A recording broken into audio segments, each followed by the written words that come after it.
Hello students, let's see the question. The first human hormone produced by recombinant DNA technology is. So recombinant DNA technology से कौन सा first human hormone produce किया गया है? Option है insulin, B estrogen, C thyroxine and D progesterone.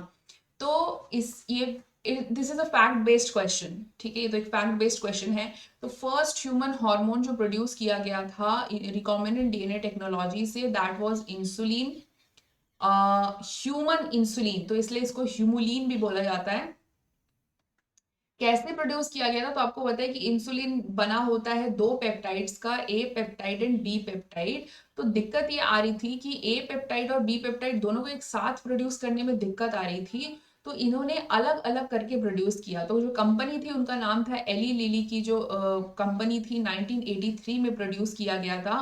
So what they had done, they had taken individually, मतलब अलग से इन्होंने दो टेक्निक्स करी थी।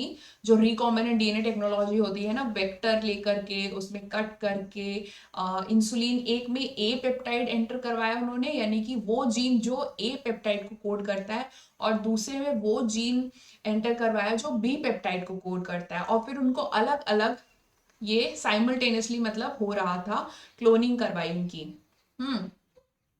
तो एक में ए जीन करा है कोड इन्होंने, एक में बी जीन करा है, मतलब जो बी पॉलीपेप्टाइड को करेगा जो ए पॉलीपेप्टाइड रिस्पेक्टिवली, ठीक है।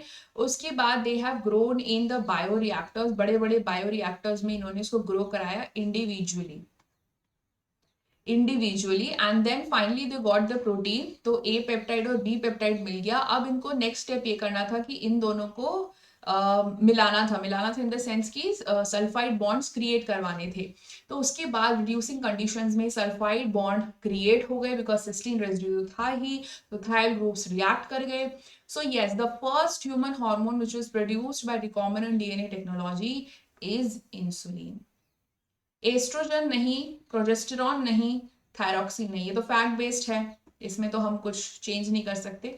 सो या option number A is the right answer. Best of luck.